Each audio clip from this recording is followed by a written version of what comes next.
Boa noite, meus queridos amigos, minhas queridas irmãs e irmãos da Sociedade Espírita Chico Xavier, mais apropriadamente a Associação Espírita Chico Xavier de Passo Fundo.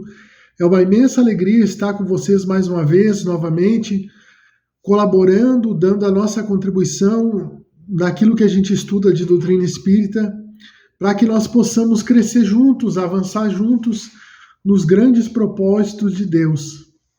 Nós realizamos uma palestra no mês de junho, aqui no mês de junho de 2024, na Sociedade Espírita Paz, Amor e Caridade, com o tema Rejubila-te em Deus.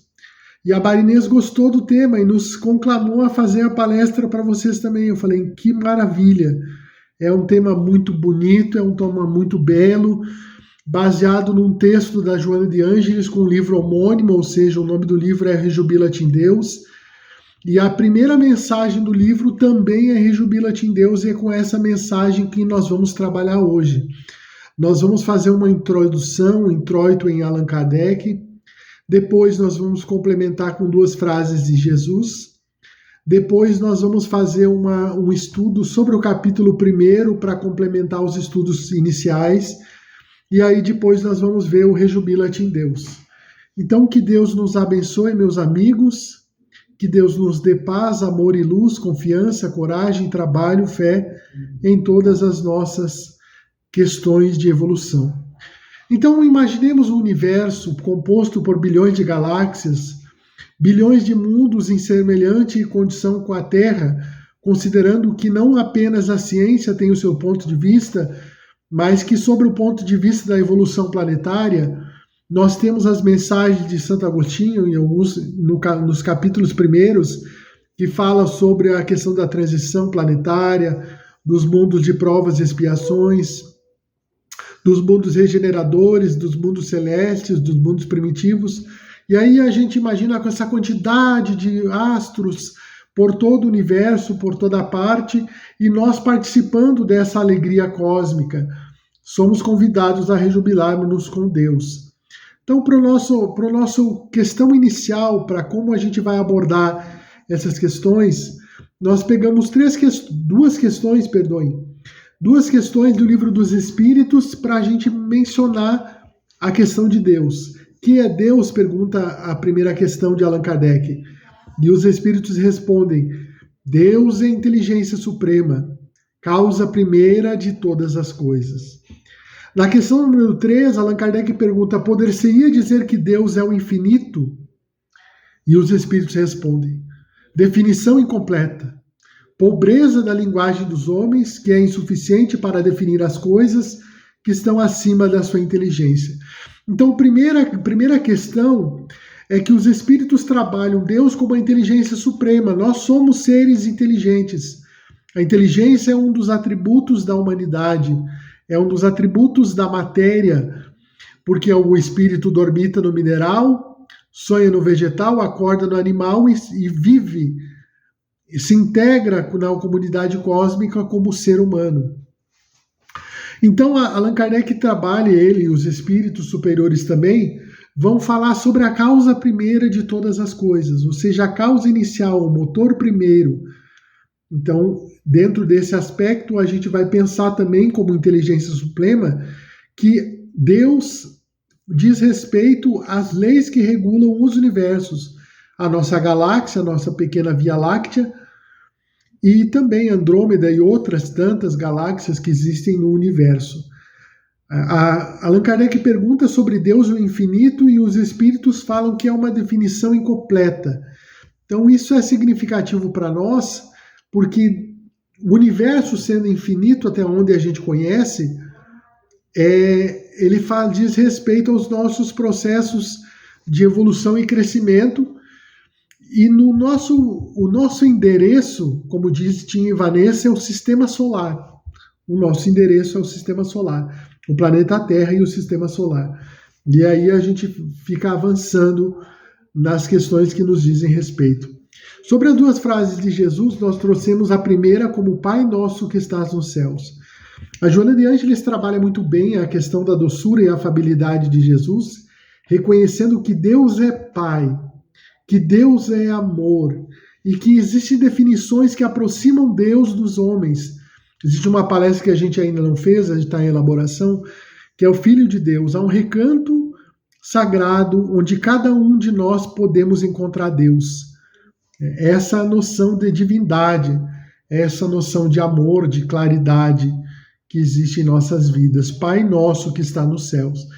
Da mesma forma, a gente fica pensando em para cima. Claro que pensando no universo, é difícil de pensar em para cima e para baixo, mas regulados pelas leis da gravidade que nos tutela a existência, a gente fica lembrando das colônias espirituais, das diversas colônias espirituais que fazem esse processo de intermediação entre os reinos celestiais e a vida na Terra.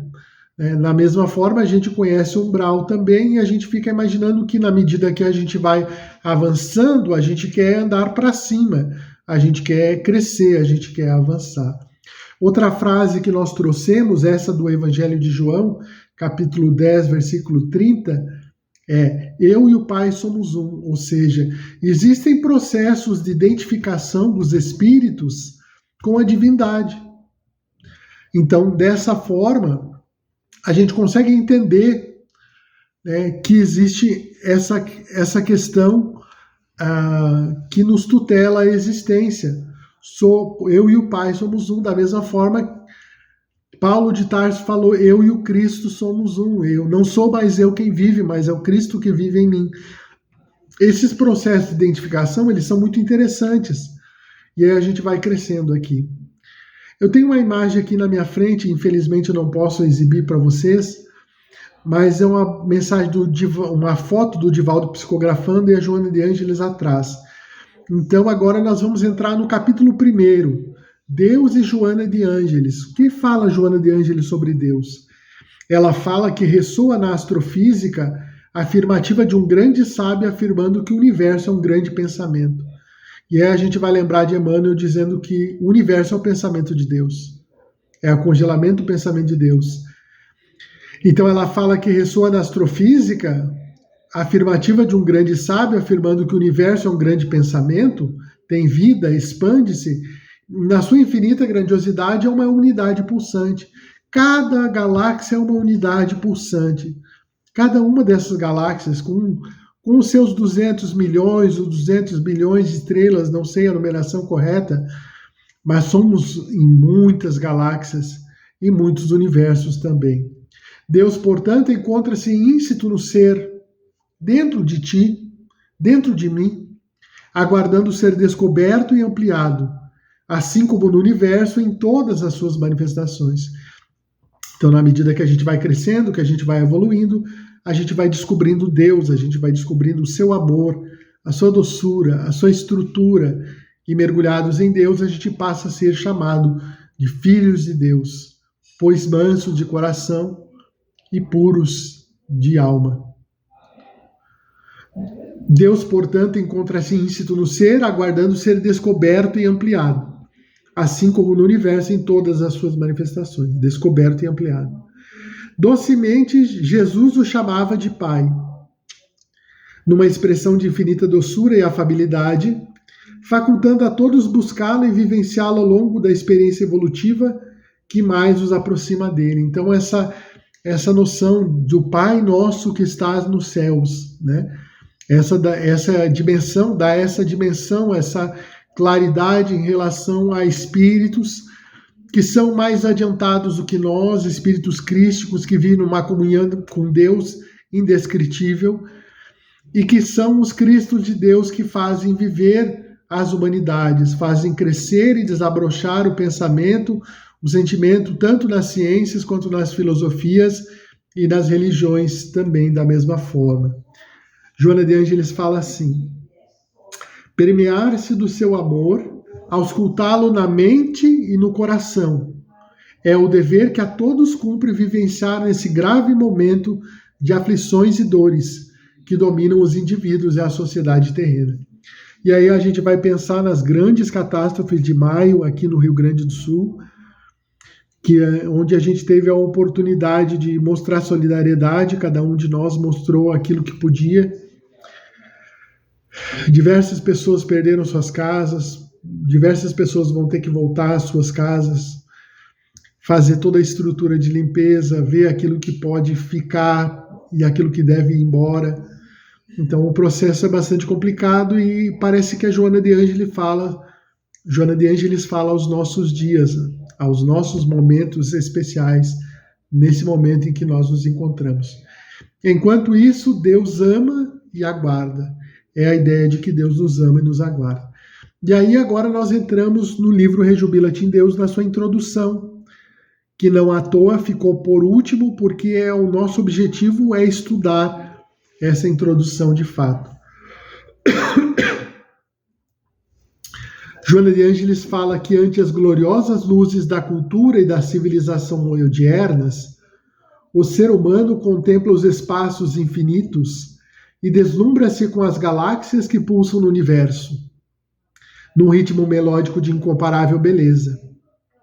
Enquanto as micropartículas prosseguem no seu grandioso mistério de aglutinar-se, congelando-se para surgir em formas fascinantes que dão sentido à vida física. Então, olha a beleza do texto de Joana de Ângeles falando sobre as luzes da cultura e da civilização de hoje.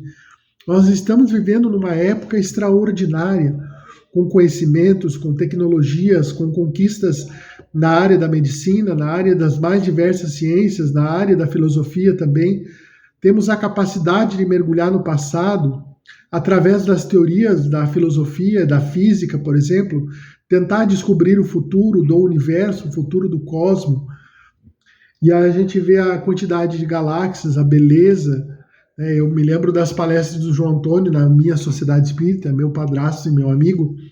Ele coloca umas imagens do universo assim, em todos os slides. Eu falei, que coisa maravilhosa, que coisa extraordinária.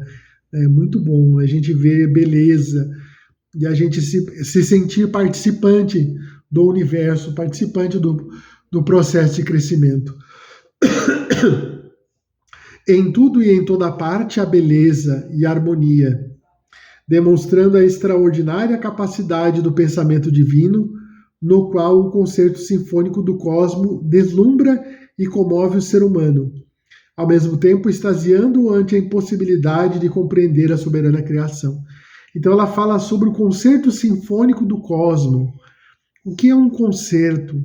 Diferente da sonata e diferente da sinfonia, o concerto é quando tem um solista, por exemplo, um pianista, que vai exibir um trecho extraordinário composto por um dos grandes homens da música, da história da música, e ao mesmo tempo existe a formação orquestral, onde cada um de nós dá a sua parte de contribuição na sinfonia, no concerto que Jesus, como solista, ele exibe. A sonata é feita por um homem só, um homem e uma mulher só.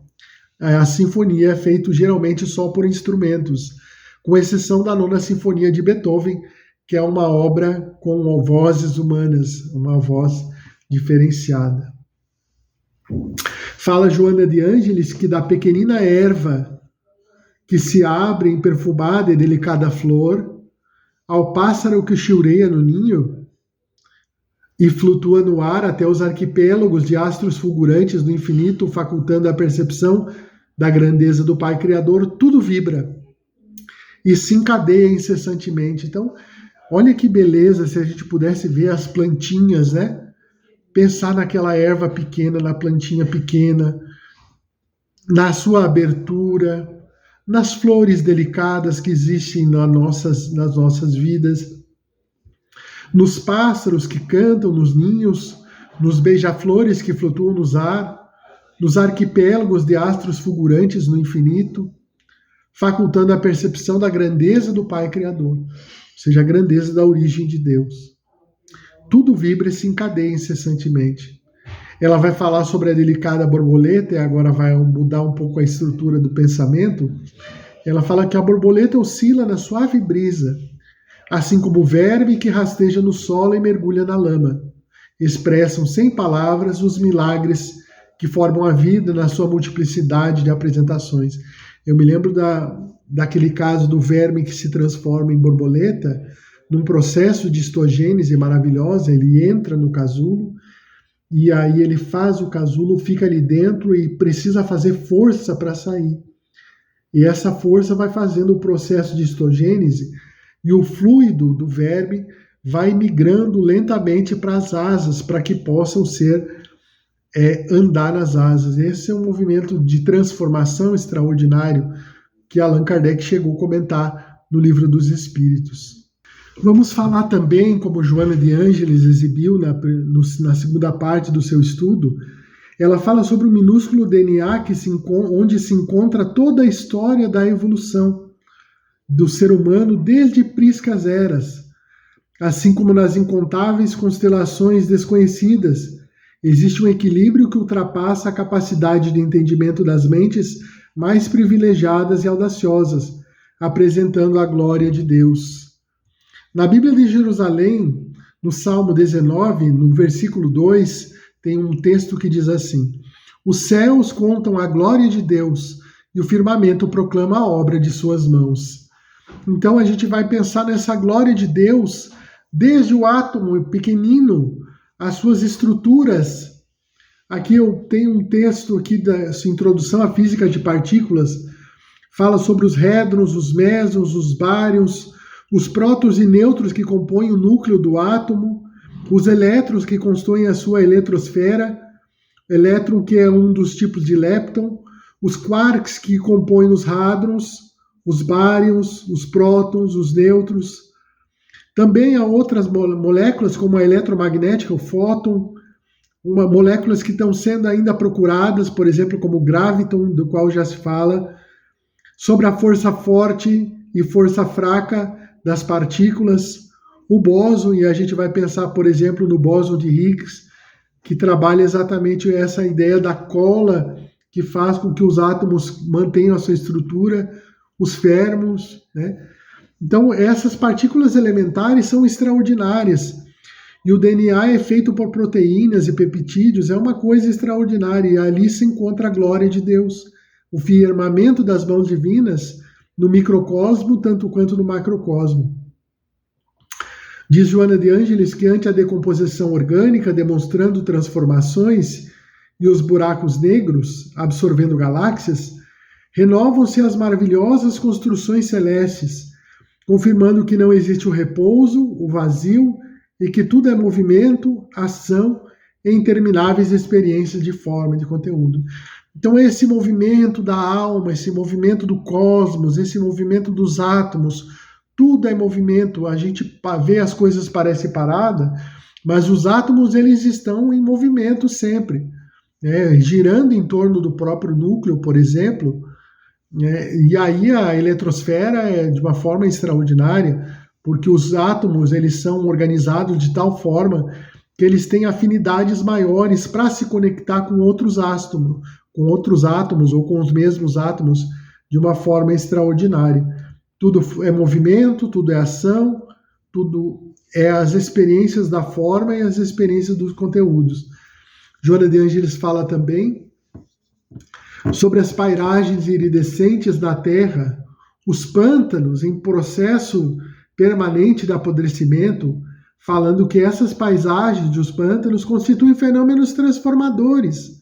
Qual ocorreu com oceanos que mudaram de lugar, deixando desertos e aridez inclementes, enquanto adornam de vida outras áreas onde pairava a sombra da morte? É dos movimentos da Terra, desses períodos de provas e expiações para mundos regeneradores, nós estamos num planeta em transição. E essas coisas podem acontecer conosco, quanto podem acontecer com outras vidas também.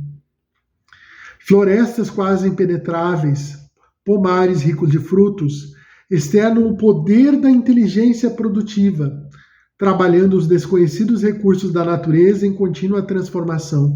Olha que interessante, né? O homem produz soja, trigo, arroz, feijão, laranja, banana, outras tantas frutas e outras qualidades de comestíveis, de produtos comestíveis, e a gente vai crescendo com a inteligência dos homens. Alguns se especializam, outros se especializam menos, mas produzem uma quantidade maior de qualidades mais extensas, como seja a agricultura rural, familiar rural, né? E a gente tem essa questão. Quando ela falou sobre tempestades e tsunamis, eu me lembrei daquele filme O Impossível. Eu falei, nossa, nós revivemos nos nossos dias aqui no Rio Grande do Sul aquilo que no filme se viveu também, né? Que é um tsunami, a presença de um tsunami numa das ilhas do Caribe, se não me engano. Tempestades e tsunamis, terremotos e vulcões, tornados e degelos destrutivos, transformam-se em redutos em comum estesia através dos tempos. Então, os fenômenos transformadores ocorrem e os homens começam a trabalhar, os homens processam os seus pensamentos, as suas vidas, para que possam refazer as suas vidas e ter novo sentido. Ela vai falar sobre as cavernas sombrias, ricas de estalactites e estalagmites, por onde correm águas cristalinas, mantém peculiar fauna que a imaginação não pode conceber, ou seja, nessas cavernas existem faunas, né, e flora também, vamos dizer. O adubo transforma-se em perfume e alimento. O astro em explosões nucleares espalha energia que mantém o eletromagnetismo cósmico dentro do esquema que estabelece todas as alterações que culminam na ordem, na estesia, na magnificência espiritual. Então a gente vai lembrar dos grandes teóricos da física, de uma coisa que é defendida há mais de 100 anos, que o Sol faz as transformações de hidrogênio em hélio, ou seja, um átomo com uma partícula, um próton no núcleo, para um átomo com 2 prótons no núcleo, que é, no caso, o hélio, né? E aí essa transformação é o Sol. Sol que viceja a vida, que dá vida a todos nós, que aquece os nossos planetas, que aquece as nossas colônias espirituais dos nossos processos de crescimento. E aí a grande estesia, o brilho, a beleza desses astros, né? Na magnificência espiritual.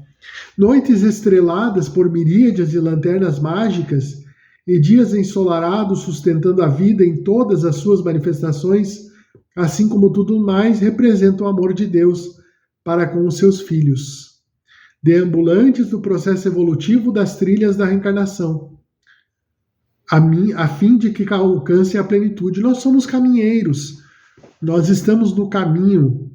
Eu me lembro de um amigo meu chamado Christian Macedo, o qual era nosso amigo da Sociedade Espírita que ele tinha fundado, Sociedade Espírita Esperança.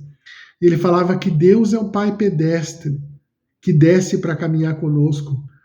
E a gente fica pensando nos deuses, nos homens e mulheres, sede perfeitos, como perfeito é o vosso Pai Celestial. Vós sois deuses, dizia Jesus. Os deuses, homens e mulheres que caminham conosco, dentro da nossa perspectiva de vida, da nossa perspectiva de construção.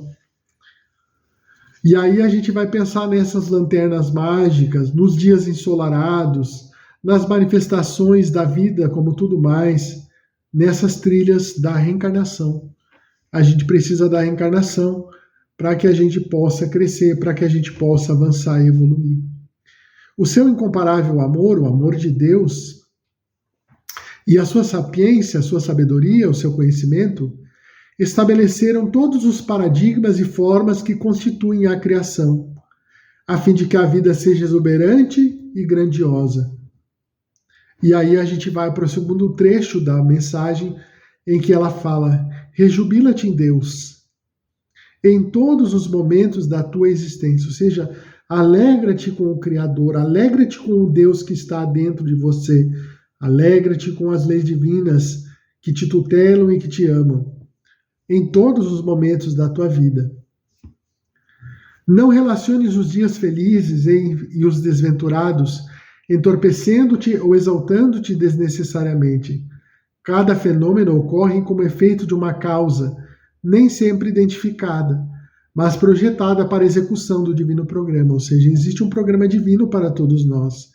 E nós estamos todos vinculados nesse programa.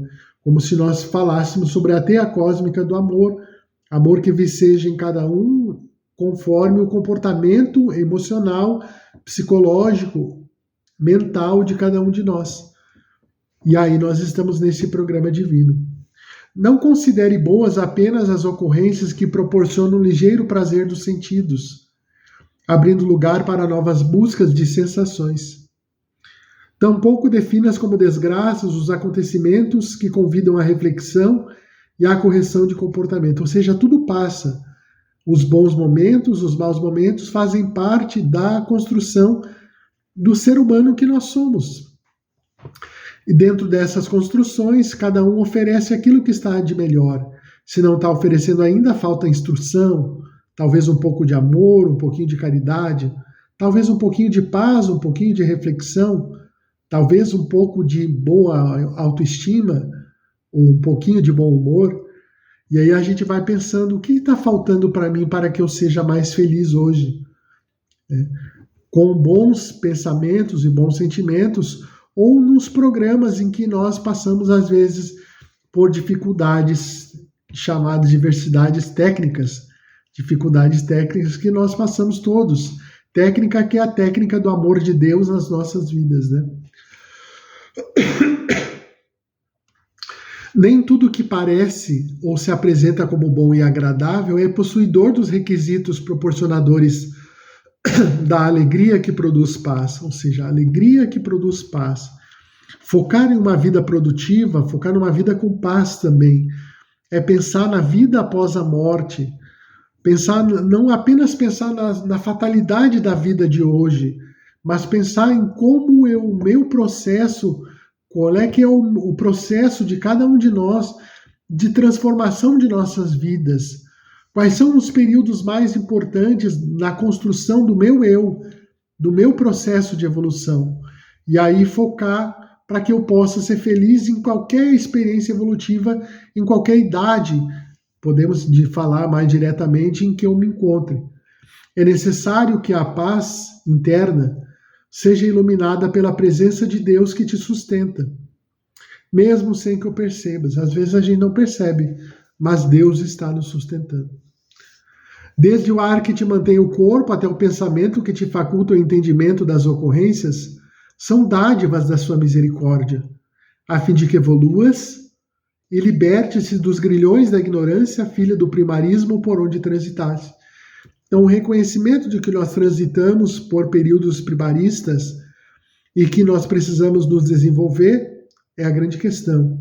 A gente sabe que tem espíritos como Jesus, Bezerra de Menezes e outras pessoas que recusaram avançar sobre o ponto de vista intelecto-moral para auxiliar o programa divino da Terra ante os sofredores que se avolumam em grandes quantidades.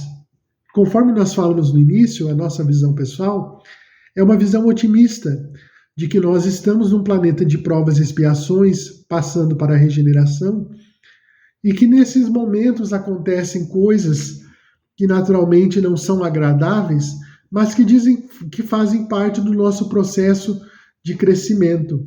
Então devemos nos libertar dos grilhões da ignorância, procurar o conhecimento, procurar a instrução, da mesma forma procurar o consolo. Naturalmente o consolo vem da paz, da fé, da humildade e da esperança. Se eu preciso de paz, esperança e caridade, eu preciso buscar muitas vezes. Essa busca ela vai fazer com que a gente possa crescer e avançar sempre. Cada testemunho, diz Joana de Ângeles, tem toda aflição bem recebida, faculta-te maior percepção da realidade, melhor sensibilidade para o discernimento do que podes e deves fazer, assim como daquilo que deves e podes fazer. Ou seja, tem coisas que a gente pode e tem coisas que a gente não pode. Tem coisas que a gente deve e tem coisas que a gente não deve fazer. Dentro desse aspecto é que a gente vai descobrindo aquilo que é de melhor para nós, fazendo e dando a nossa parte de contribuição ao cosmos e à vida no planeta.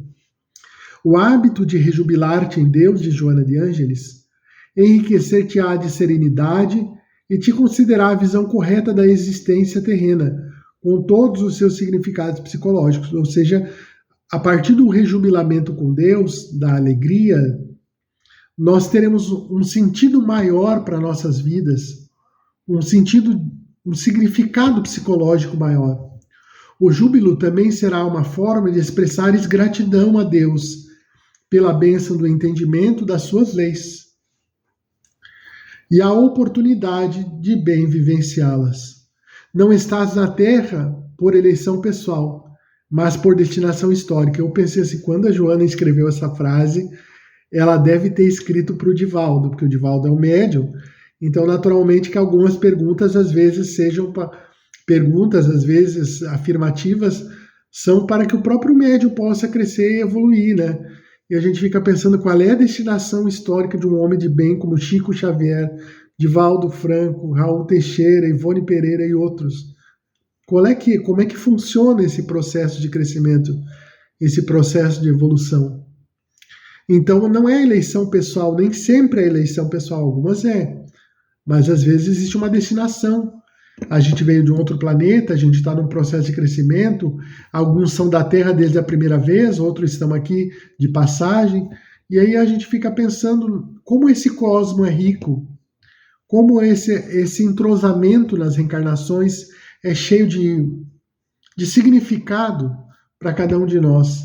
Não importando para nós exatamente reconhecer quem é que é desse mundo, quem é que é de algures, de outros lugares, mas o reconhecimento que nós estamos num processo de crescimento, evolução e gratidão a Deus. Procura auscultar a natureza, diz Joana de Ângeles, a fim de que ouças a voz e a presença de Deus íncita em toda parte. Quando conseguires perceber-lhe a onipresença, experimentarás inexcedível júbilo, porque te darás conta conscientemente que és seu filho amado e nunca te encontras sós, sem o seu amparo. Então todos estamos sempre com o amparo divino, o amparo de Deus, a providência divina cuidando de nós.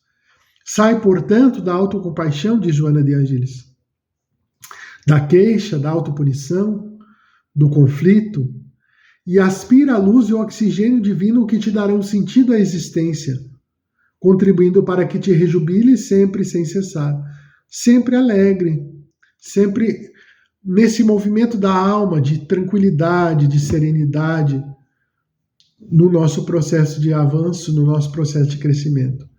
Faze-o, porém, hoje, não postergando a oportunidade para outra ocasião, pois que este é o teu dia de renovação, o teu encontro com Deus. Hoje é o dia do nosso encontro com Deus. Rejubila-te em Deus, diz ela. E aí nós terminamos esse trecho, terminando o texto dela.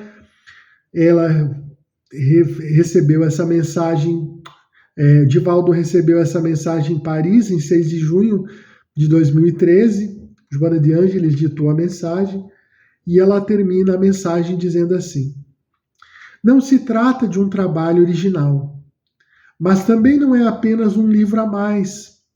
Antes temos como objetivo repetir lições esquecidas, dando-lhes vestimenta nova e atual, propor ideias talvez antes não ocorridas em quem nos leia, apresentar singelos conceitos que nem sempre são detectados, de modo que a existência na Terra se torna mais bela e apetecida. Esperando haver contribuído com o nosso grão de mostarda, diz Joana de Ângeles, no imenso reposto da literatura especialidade, agradecemos a Deus a oportunidade que nos concedeu e nele nos rejubilamos. Ou seja, é a alegria com Deus, a alegria com Jesus. Nossa gratidão aos amigos da Associação Espírita Chico Xavier.